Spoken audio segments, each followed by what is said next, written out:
Assalamualaikum warahmatullahi wabarakatuh. Fatihah ila Sayyidina Muhammad wa syafi'ina wa radiyallahu anhu Maulana Muhammad sallallahu alaihi wasallam wa ila alihi ikhwanihi minal anbiya'i wal mursalin wa li kulli minhum sahabati ajma'in wa ila jami'i sadatina al-alamin wa la imatil mujtahidin wal ulama'il 'amilin wa sufiyatil muhaqqiqin ila makan wa hadatullah min syarikil ardi wa biha wa nakhussu khususan ila al-ustaz علوي وأصوله وفروعه ثم إلى رسائل علي على غير رسائل علي صاحب النبي محمد وعلى آله وصحبه وأولاده خصوصا شعب بكر صحبه وشمر مختار والوالي ثم إلى أبي عبد الله بن أبي بكر العدرس وأبي بكر بن عبد الله العدرس والحبيب شيخ بن عبد الله العدرس والحبيب حسين بن عبد الله العدرس والحبيب علي بن عبد الله العدرس ثم إلى الشيخ علي بن أبي بكر صحبه وأبي عبد الرحمن شيخ بن أبي أحمد بن عبد الرحمن شيخ ثم إلى الحبيب حسين بن شيخ حسين والحبيب حسن بن شيخ أبو بكر بن سالم وجمعين وجمعين والمخرم والشيخ مربع جمع شيخ عبد الرحمن الأخضر والشيخ مربع بن سالم المروة شيخ بن باجي الدم شيخ حسين بن عبد الحسن بن عبد الرحمن الشيخ وشيخ أبو الله ثم إلى رحمين بن عبد العطاس وشيخ بن عبد الرحمن الحبيب حسين بن عبد سالم بن عبد الرحمن بن عبد العطاس ثم إلى رحمين بن علي الحداد وغيره ثم إلى رحمين بن عبد الحسن حبيب أحمد بن زيد البشوار بن جعفر بن أحمد بن زيد البشوار حبيب أحمد بن عمر الهوان أحمد بن عمر بن زيد المسند الحبيب محمد بن زيد الحبيب أحمد بن ناصر العطاس حبيب بكر بن عبد الله بن طالب بن عبد الحبيب صالح بن عبد الله العطاس والحبيب حسن بن صالح البحر الحبيب عبد الله بن حسين بن طاهر الحبيب طاهر بن حسين الحبيب عبد الله بن مداحي والحبيب عثمان بن جابر والحبيب عبد الرحمن بن بكي والحبيب عبد الله بن مسعود والحبيب الحبيب بن الحبشي الحبيب علي بن محمد الحبشي والحبيب حسين بن محمد الحبشي ثم إلى عليه الحبيب عبد الله بن عمر الشاذلي وإلى الحبيب سالم وإلى الحبيب حسن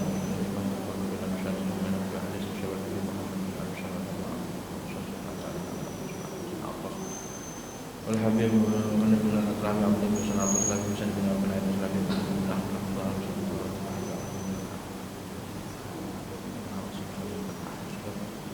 بين الحبيب سلام بن الحبيب مشايخنا بالدين ومشايخ هذه البلدة أجمعين وأمواتنا وأموات المسلمين المسلمين والمقربين والمقربين أجمعين.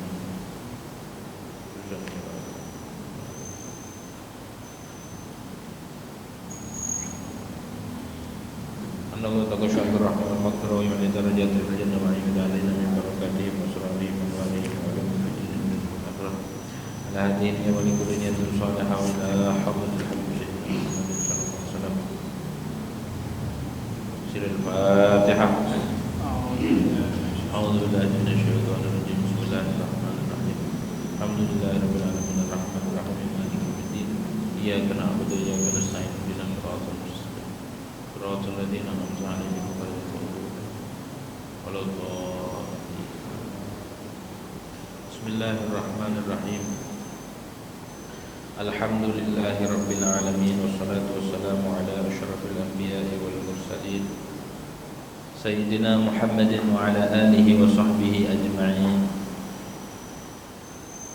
رب اشرح لي صدري ويسر لي أمري واحلل عقدة من لساني يفقهوا قولي. رب زدنا علما نافعا وارزقنا فهما ثاقبا. اللهم انفعنا بما علمتنا وعلمنا الذي ينفعنا. سبحانك لا علم لنا إلا ما علمتنا إنك أنت العليم الحكيم. ولا حول ولا قوة إلا بالله العلي العظيم. أما بعد. قال المؤلف رحمه الله تعالى ونفعنا به وببركة علومه في الدارين آمين.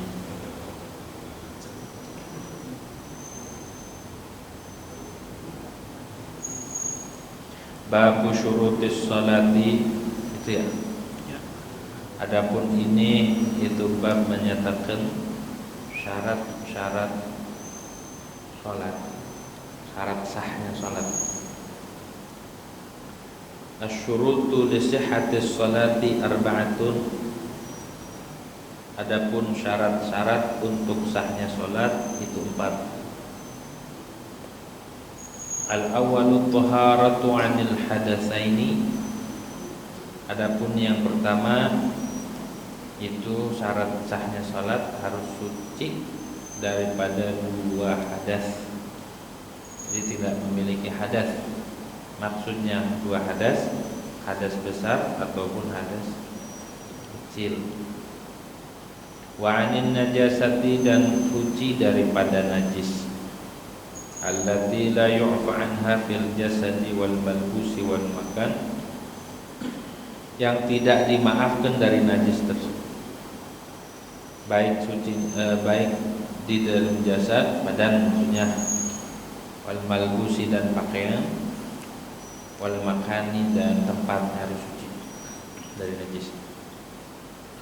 Wa tsani satrul aurati min a'lal badani wa jawanibihi, dan adapun yang kedua itu menutupi aurat dari atas badan dan samping-samping badan.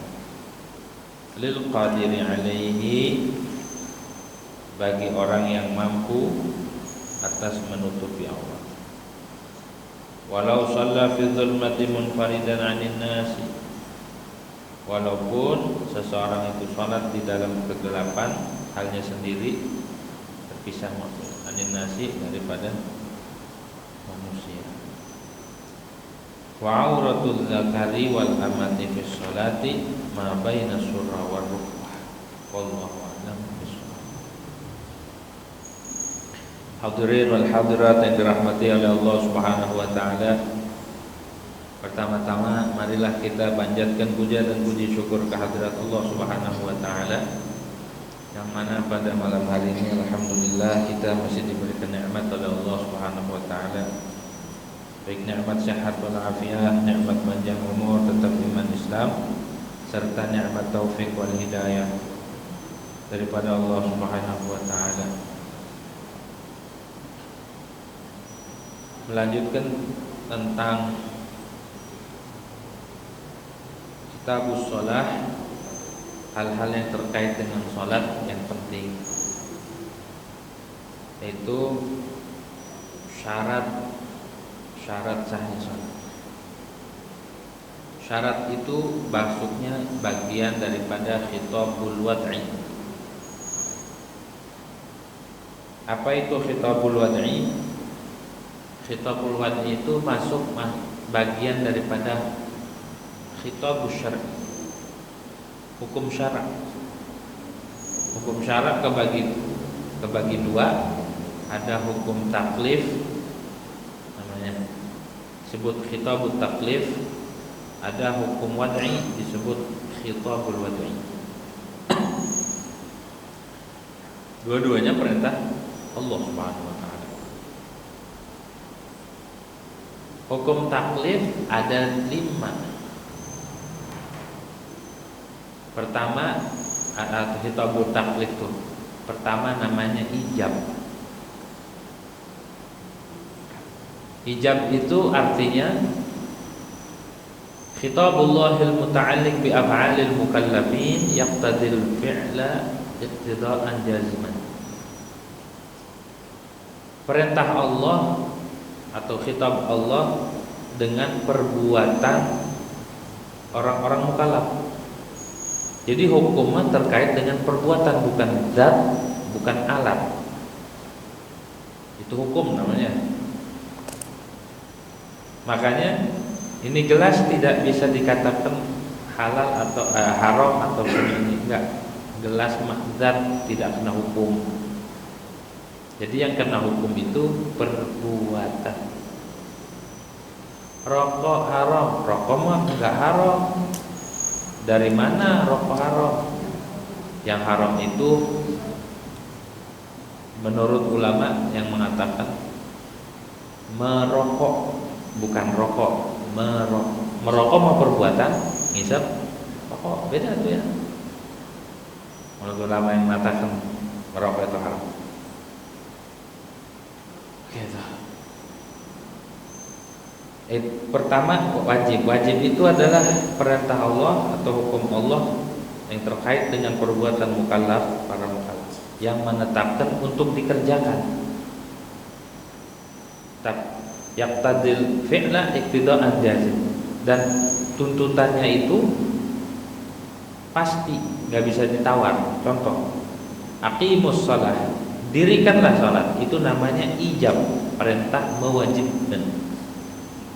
Mewajibkan apa? Sholat. Dirikanlah oleh kalian akan sholat.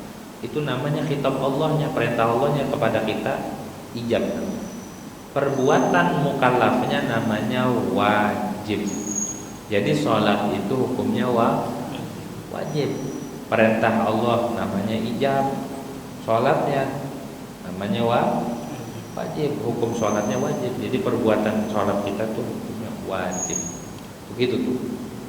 Kedua namanya an-nadb, sunnah, mensunnah. Apa itu? Kitabullah al-muta'alliq bi af'alil mukallafin yaqtadil fi'la iqtida'an ghairi jazim. Perintah Allah juga yang menuntut untuk dikerjakan, cuma tuntutannya enggak pasti, enggak menekan. Contohnya apa? Salat witir, yang sunnah-sunnah, perbuatan yang sunnah. Maka perbuatan mukallafnya namanya mandub. Khitab Allahnya namanya an-nadb, mensunnahkan. Nomor 3, tahrim, mengharamkan. Apa itu tahrim? Khitabullah muta'alliq bi af'alil mukallafin yaqtadi tarka iqtida'an jaziman. Perintah Allah, khitab Allah terhadap perbuatan orang-orang mukallaf. Kita nih orang-orang mukallaf yang menuntut untuk ditinggalkan dengan tuntutan yang tegas. Contohnya dilarang minum khamar ataupun dilarang zina.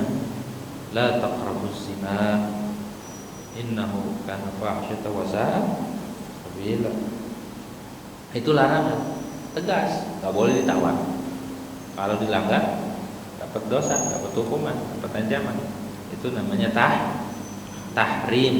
Perbuatan mukallafnya yang dilarang itu namanya haram. Berzinahnya itu hukumnya haram, dosa. Jadi perbuatan yang terkait hukum. Selanjutnya adalah al-karahah, makruh, memakruhkan. Seperti haram dia ta'rifnya. Khitabullah al-muta'alliq bi af'alil mukallafin yaqtadi iqtida'an ghairi jazim.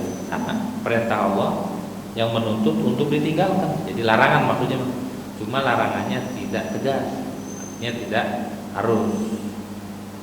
Contohnya apa? Yang makruh. Contoh yang makruh, makan tangan kiri, ataupun apalagi yang makruh tuh ya. Makan jengkol.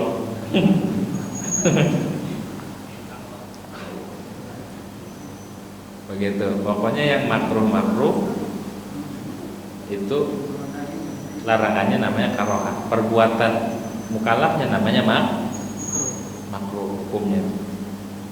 Yang terakhir ibahah, mubah, membolehkan. Apa itu khitabullah muta'alliq bi af'alil mukallafin yaqtadi takhir. Perintah Allah juga, cuma suruh pilih mau dikerjakan mau ditinggalkan, enggak jadi masalah.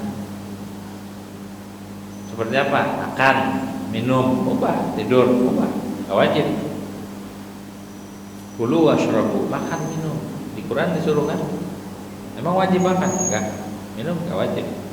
Silahkan mau makan, mau minum, mau kagak. Itu namanya itu ibahah, perintah Allah kitabullahnya. Perbuatan mukallafnya namanya mubah. Ini sholat ini masuk kemana tadi? Ke khitabut taklif, perintah Allah terhadap orang mukallaf. Sholat hukumnya wajib. Cuma setiap hukum taklif nih, kitab taklif, harus ada khitabul wad'iynya.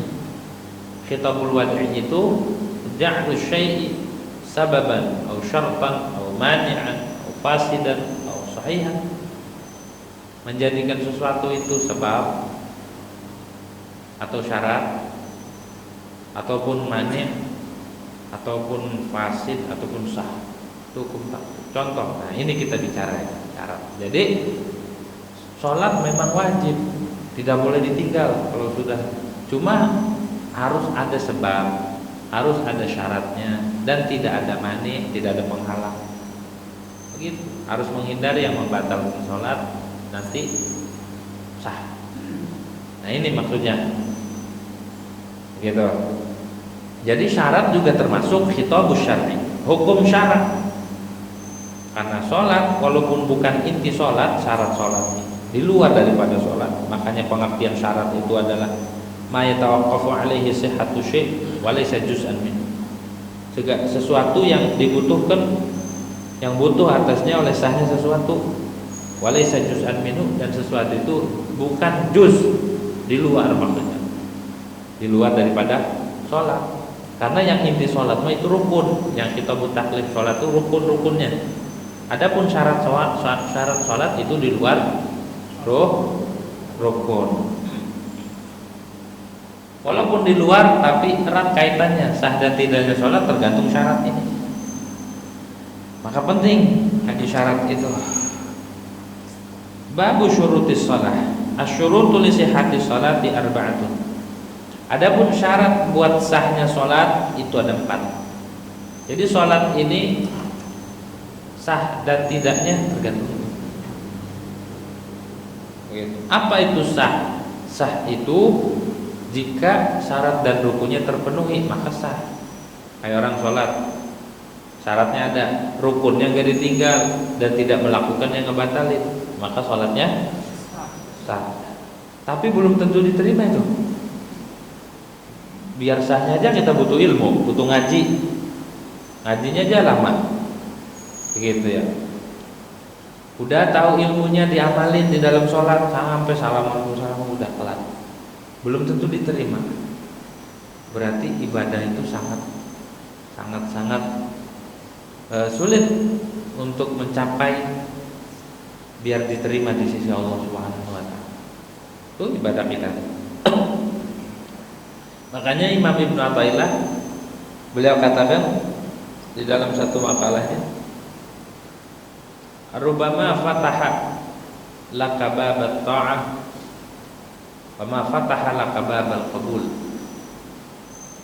Sering terjadi, bukan terkadang, sering. Allah bukakan bagimu pintu taat, dibuka lebar buat kita, digampangin taat, ibadahnya rajin, apanya rajin. Cuma wa ma fataha laka babal qabul, Allah tidak bukakan bagimu pintu penerimaan. Ibadah mah ibadah, tapi nggak diterima. Bagaimana itu? Mendingan gak ibadah, sama aja.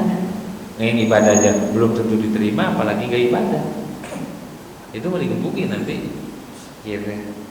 Artinya yang ibadah aja jangan merasa kepedean.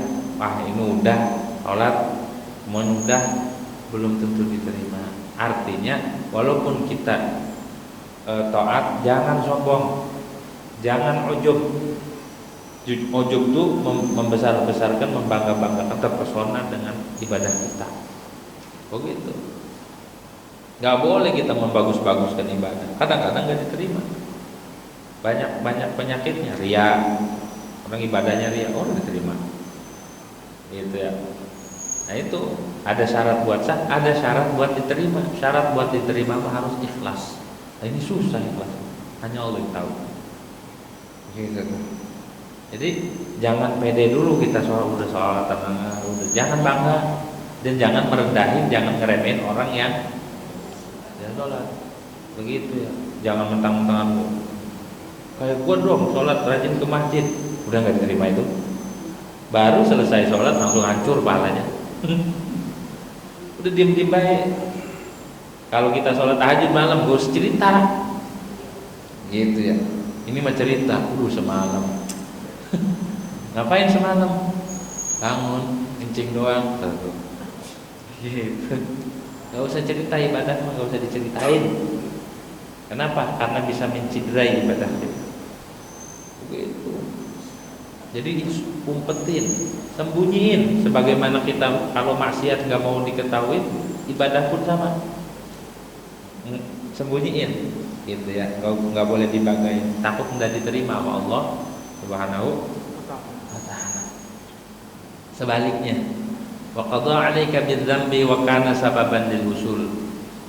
Kadang-kadang seseorang itu Ditakdirkan di qada dia melakukan satu kesalahan, itu maksiat. Dia ngelakuin kesalahan, cuma dengan kesalahannya dia sampai ke Allah, diterima sama Allah. Kok dibalik-balik sih? Bukan kebalik. Dia karena maksiat jadi ngerumuasa. Ya Allah, saya masih apa? Hamba yang sangat hina. Ya Allah, saya banyak dosanya. Tuh, Allah demen kayak gitu tuh. Akhirnya dengan begitu dia tobat. Ya Allah, saya tobat. Deketin. Ketika tobat pun dia nggak ngerasa suci. Saya kotor, ya Allah, saya menghina. Itu yang didemenin sama Allah. Bukan ini mau petang-peteng. Itu gua dong, sholatnya nggak pernah tinggal. Wah, mendingan itu. Berarti lebih baik ahli maksiat, bukan lebih baik ahli maksiat. Dengan maksiatnya dia bisa ngerumasa, memiliki hati yang sangat merendah di hadapan Allah, nggak berbangga. Nah, itu yang didemenin sama Allah. Sikapnya bukan maksiatnya. Bukan berarti ya udahlah kalau gitu mah kita maksiat aja rame-rame. Mending kalau nyampe ke Allah. Kalau maksiat makin istiqomah. Gitu ya. Bukannya ditarik sama Allah, bukannya ditaubat, malah istiqomah sama maksiat. Hancur. Artinya begini, ibadah kita tidak menjadi jaminan kita itu diterima di sisi Allah. Dan maksiat kita walaupun banyak, jangan putus asa. Ayo balik, tobat kau. Allah mau lebih demen orang yang tobat timbang orang yang sholat tapi sombong. Begitu ya. Kadang dari pintu maksiat dia menjadi ahlu ta'at. Kadang dari pintu taat orang tuh jadi ahlu maksiat. Gak kerasa malah. Ngerasa paling bagus aja, ngerasa paling benar aja. Sama orang bawaannya ngerendahin mulu. Nah itu maksiat. Gak bakal diterima kayak gitu ibadahnya. Allah empat gedeg. Begitu ya. Gak demen. Justru Allah demennya orang-orang yang merendah, orang-orang yang tidak punya daya dan upaya, tidak merasa ini dan itu. Itu yang didemenin sama Allah. Apalagi yang paling bagus dia ahli taat tapi hatinya merasa nggak punya apa-apa. Ya Allah, saya nggak punya ibadah, nggak punya amal, nggak punya ini. Padahal merajin ibadah. Ini yang lebih cakep. Kalau kita,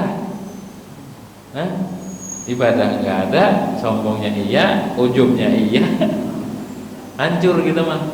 Maksiat jalan terus. Maka dari itu jangan pernah tertipu dengan amal kita. Ya, tong-tong udah rajin, udah aja. Sama orang bawahnya ngecilin mulu, boleh. Nah, itu biar diterima amal kita ya, biar sah dan diterima. Mudah-mudahan kita yang hadir nih diberi taufik oleh Allah Subhanahu wa taala ya, supaya memiliki hati yang tawadhu di hadapan Allah, merasa hina dina di hadapan Allah, dan juga supaya ibadahnya diterima oleh Allah Subhanahu wa taala. Bukan hanya sah diterima.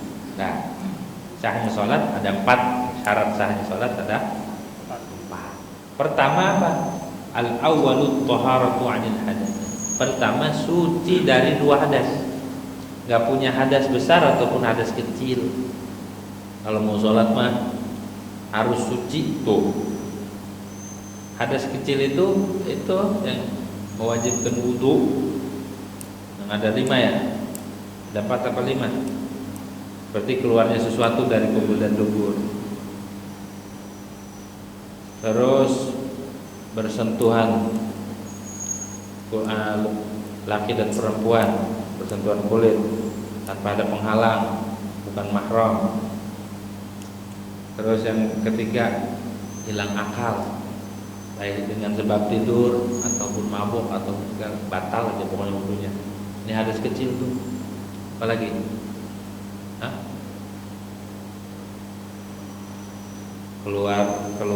Keluarnya sesuatu dari kubur dan dubur selain mani itu membatalkan wudu. Nah itu kalau mau sholat harus suci dari itu dengan cara berwudu, gitu ya, dengan cara berwudu.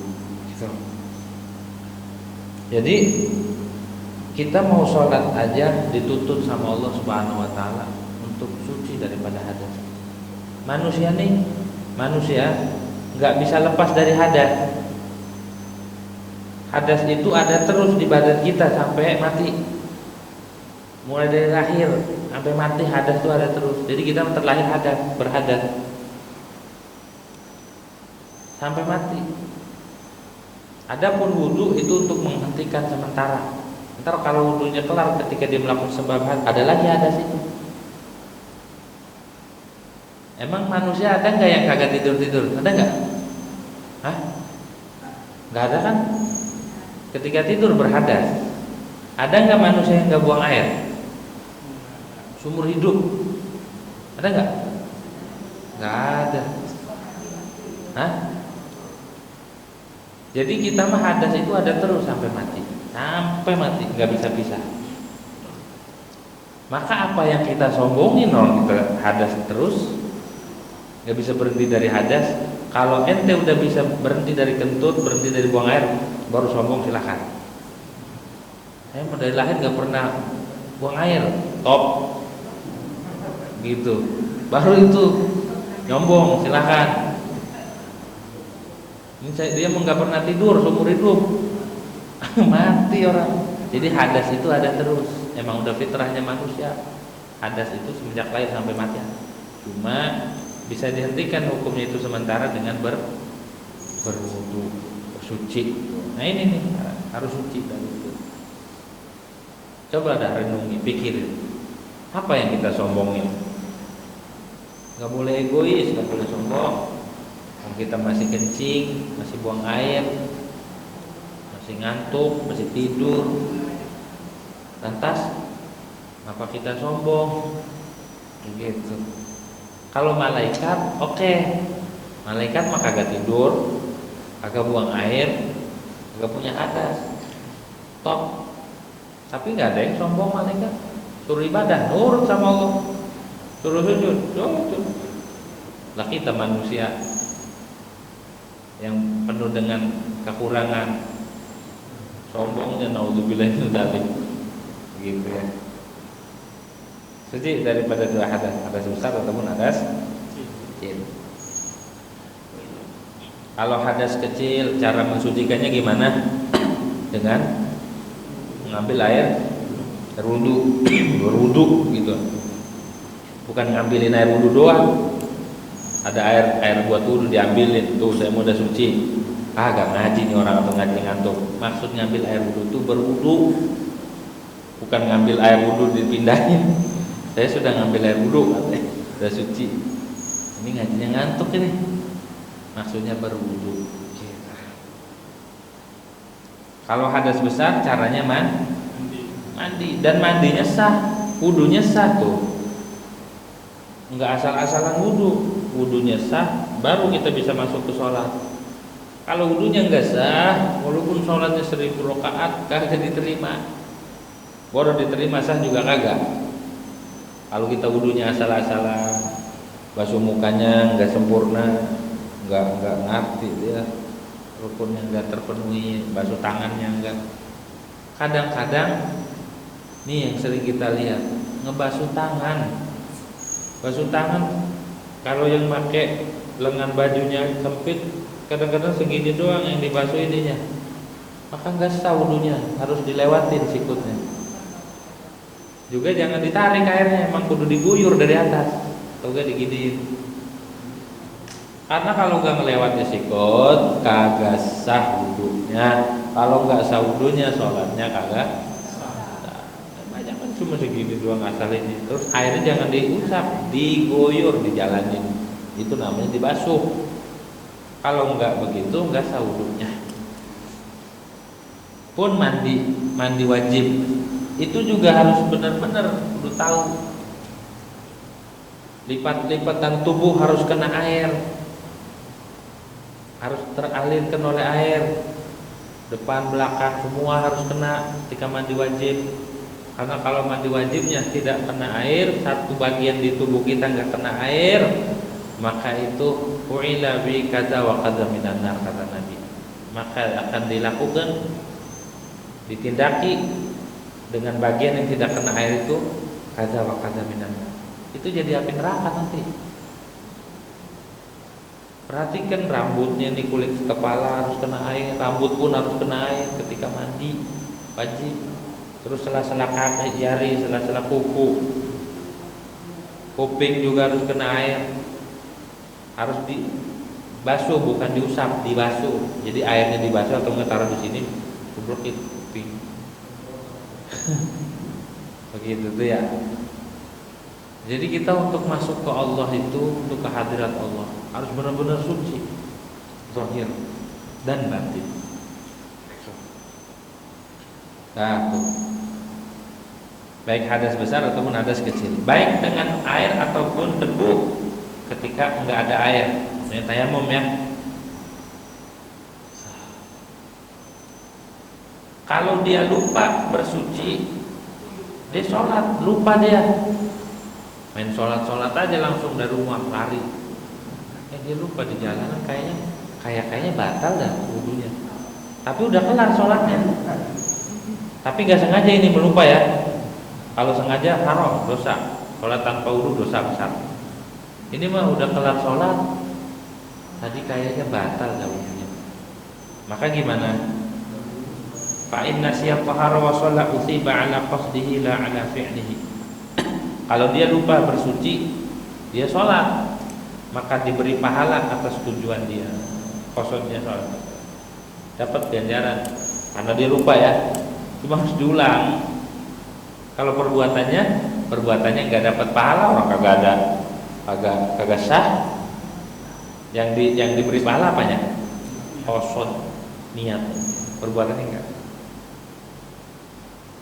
Illa ma la yatawaqqafu 'ala tuhrin, kecuali sesuatu yang tidak butuh atas bersuci, seperti zikir, baca Quran, itu enggak perlu wudu. Kalau yang enggak punya hadas besar, kalau yang punya hadas besar haram baca Quran. Orang haid enggak boleh baca Quran, orang nifas enggak boleh baca Quran, orang junub enggak boleh baca Quran. Gitu ya, enggak boleh baca Quran. Illa min nahwi junubin 'anil awli. Tuh syaratnya.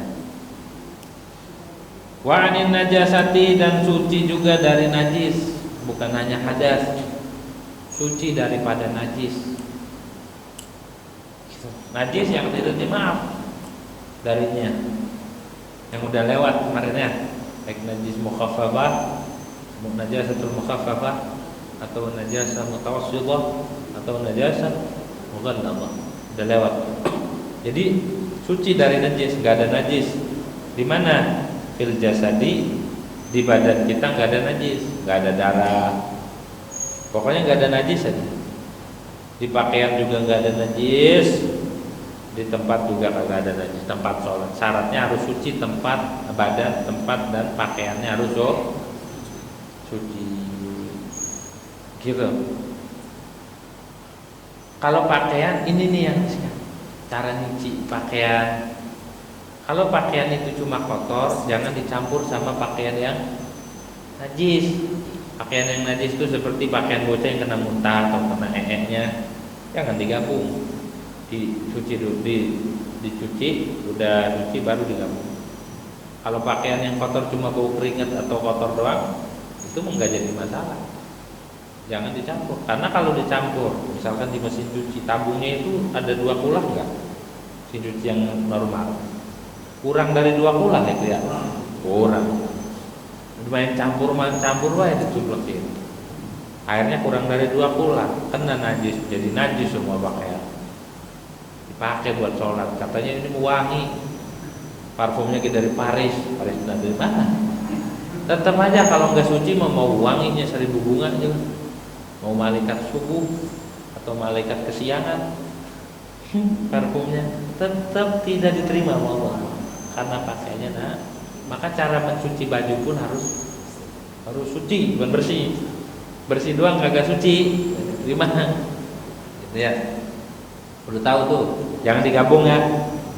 Pakaian yang najis sama pakaian yang kotor doang, jangan digabung, biar tegak kenajisan semua. Kalau yang najis upayakan dicuci di luar kan, ntar kalau ini baru dimasuknya bareng, baru dikeringinnya bareng, gitu. Nanti efeknya sholatnya diterima kalau najis. Pakaian juga tuh tadi pakaiannya.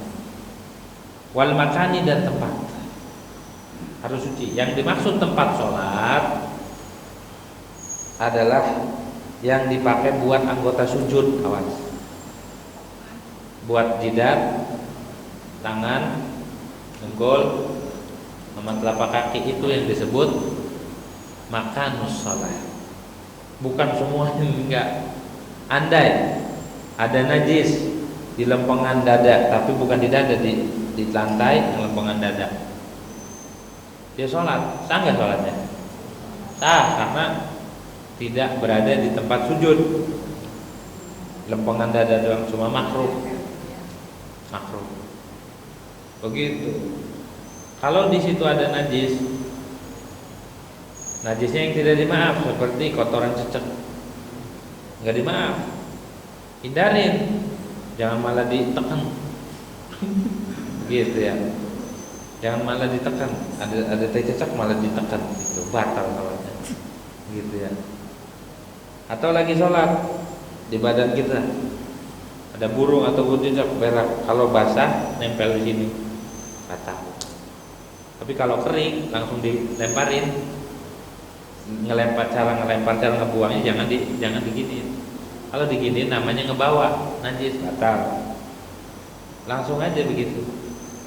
Atau langsung dilempar gitu tuh ya. Atau langsung ditangkis ke temennya, tangkis lagi sampai belakang. Begitu ya. Jadi cara ngebuangnya itu jangan, misalnya ini tai cecek segede gini, jangan diginiin, itu namanya ngebawa. Kalau ngebawa batal, langsung aja begitu, gitu ya. Jangan dibawa, maka sah tetap sholatnya, asal tidak basah. Kalau basah repot, perlu dicuci. Kalau kering, gitu, enggak. Dan juga ataupun tidak, tadi kan tidak suci dari najis, baik di badan ataupun nempel dengan sesuatu yang nempel dengan najis. Paham nggak? Nempel dengan sesuatu yang nempel dengan, dia tidak bawa sesuatu yang nempel dengan najis. Dia emang kagak bawa najis, tapi bawa sesuatu yang nempel dengan najis. Contoh, ini joran, ini joran, dia udah masuk waktu karena dia rajin, walaupun mancing dia tetap sholat. Kalau ditinggal, kalau ikannya makan nggak ada yang narik ya. Jorannya ditaruh di kaki, ikat di jempol. Biar kalau ngedet langsung ditarik pakai kaki. Batal sholatnya waktu makan. Kenapa?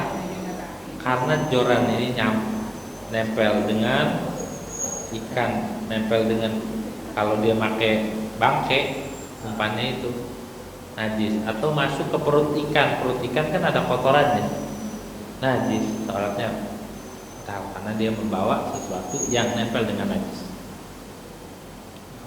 Nyambung. Ataupun yang pernah kita bahas, lagi sholat ada kucing angkut di kita, batal kalau nggak langsung di ini, atau bulunya juga enggak. Asalkan bulunya nggak nempel di sarung. Angku dia, kucingnya lagi galau, dia mau curhat kucingnya. Nungguin aja sampai pangku, batal sholatnya. Kok batal? Kan kucing pup nggak? Kucing berak juga kan? Dia cebok nggak? Enggak. Nah, dia nempel dengan najis. Karena dia nempel dengan najis, ketika dia ada di atas kita, di paha kita, atau di mana, di pundak, kalau nggak langsung diinin batal. Ada kan yang orang lagi sholat dicium kucing? Ada nggak? Ada kan? Kagak ngerti, masya Allah katanya itu batal sholatnya. Malah dapat pujian. Batal, harus diturunin. Kenapa? Karena kucing kagak cebok, nempel dengan najis, sama aja bawa najis. Sama dengan dia bawa najis, gitu ya. Jadi kudu benar kita ibadahnya. Jangan asal-asalan. Kalau nggak ngaji ibadah banyak yang batal ibadahnya ya. Begitu. Ataupun bocah kecil yang belum sunat. Bocah kecil belum sunat duduk di paha emaknya atau babanya, maka sholatnya batal. Karena bocah kecil yang belum sunat itu kan ada najisnya kulufnya. Ada najisnya kan? Begitu. Atau yang gendong sama mamanya, kadang lagi sholat mamanya digelendotin, gendong malah pas sujud naik, batal sholatnya. Tapi jangan dibanting juga kasih. Gitu ya. Jangan dibanting juga bocah gitu kan. Apalagi pakai pampers, bawa najis, pampersnya kan najis. Ketika dia kencing lewat saluran kuluf enggak, kulufnya ini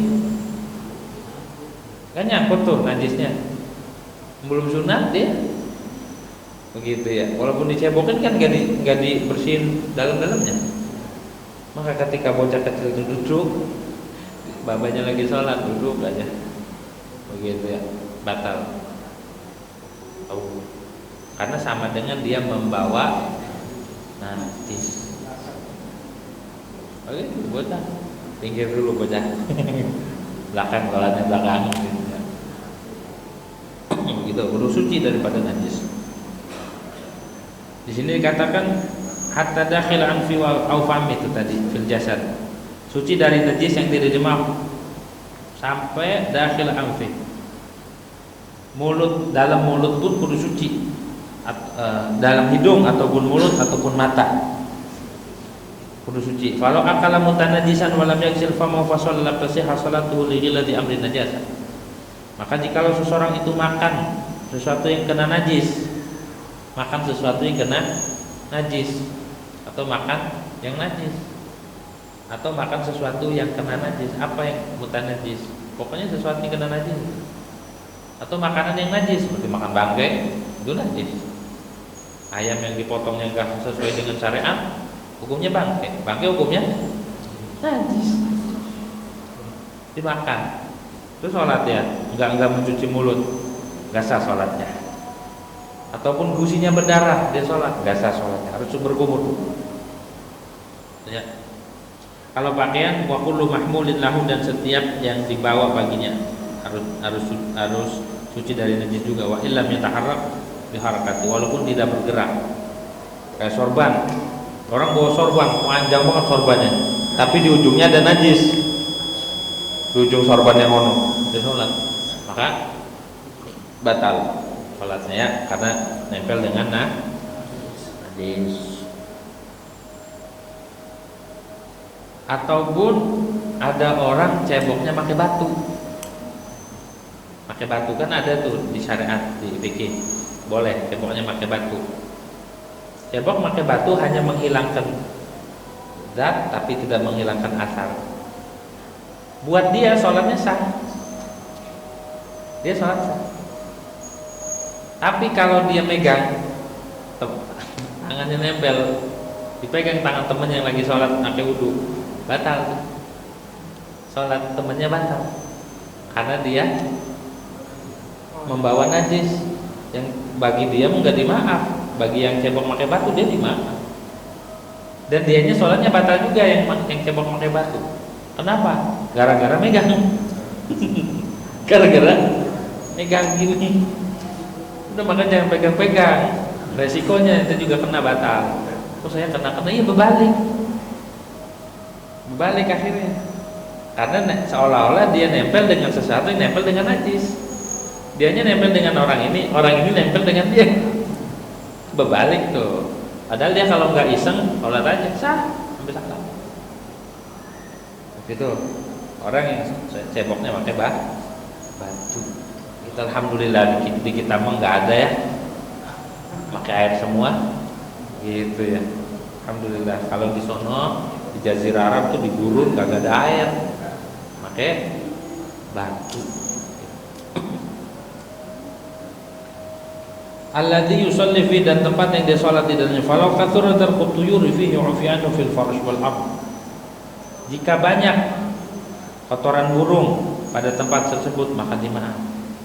Fil farsh wal ardi, di karpet dan tanah. Wa illam takun masjidan, walaupun bukan masjid. Lakin bisyurut, tapi dimaaf juga dengan syarat 3. Allah ta'amad dan masyu'an, tidak sengaja diinjak, jangan diinjak, jangan dipegang, jangan. Allah yakuna hunaka rutubah min ahadil janibain, tidak ada basah tadi itu ya. Kalau kotoran cecak enggak basah, baik tangan kita yang basah atau kotoran yang basah. Na'am illam yajid ma'dilan anhu wala tariqan ghairu kal mamsyati fi maqsadil masjid urfian. Tapi kalau tidak ada jalan keluar, tidak ada jalan lain yang suci, maka enggak apa-apa dimaaf. Kayak apa, sayap laron ya. Ini banyak banget laron. Itu najis yang lepas. Kalau enggak ada lagi jalan, ya udah, namanya masyaqqatul ihtiraz. Al masyaqqatu tajlibut taisir. Karena masyaqqah menghindar sini laron mulu, ini laron, udah kalau. Tapi kalau dikit laronnya, hindari tuh sayap yang patahnya itu. Begitu ya. Najis itu hukumnya. Wa syartu tsalis, dan syarat yang ketiga ayyasyuqqal ihtiraz, berat menghindar. Wa illam ya'umal mahal, walaupun tidak umum, tidak meratakan mahal. Fa umumul mahal laisa bisyarat, maka umumnya meratanya tempat itu bukan menjadi syarat. Enggak harus ada najis semua, yang penting kagak sulit menghindari. Kalau sulit menghindari maka enggak apa-apa. Wal muradu bihi man syaratu masyaqqatul ihtiraz, al murad bihi umumul mahal, disebut umumul balwa allati ta'allaqa qalbuhu bis salati fihi, yang mana hatinya terkait salat di situ. Enggak ada tempat lagi, sedangkan di sini banyak sayap laron, gimana ini bersalat? Ini namanya masyaqqatul ihtiraz, menghindar ke sini banyak. Udah terus salat aja. Yang penting jangan disengaja ya. Yang penting jangan sengaja. Begitu tuh. Tapi kalau ada tempat yang suci, upayakan kita sholat di tempat yang suci. Tuh. Wasani satu Allah, wallahu a'lam bishawab. Al-Fatihah.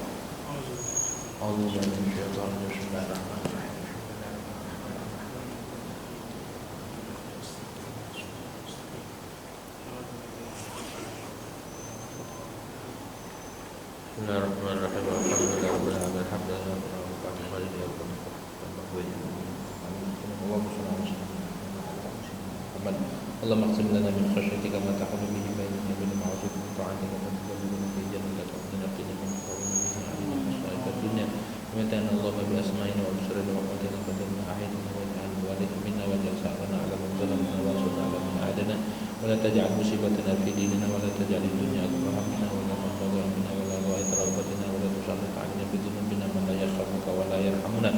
اللهم انا نسالك موجبات رحمتك وعزائم مغفرتك والسلامة من كل اثم والغنيمة من كل بر والفوز بالجنة والنجاة من النار. ربنا لا تدع لنا ذنبا الا غفرته، ولا هما الا فرجته، ولا كربا الا نفسته، ولا عدوا الا الهكته، ولا حبيبا الا عبده، ولا غائبا الا رددته، ولا مريضا الا شفيته، ولا حاجة من حوائج الدنيا والاخرة هي لك رد ولنا فيها صلاح الا قضيتها ورزقتها ويسرتها علينا يا رب العالمين يا رب العالمين. صلى الله على سيدنا محمد وعلى اله وصحبه.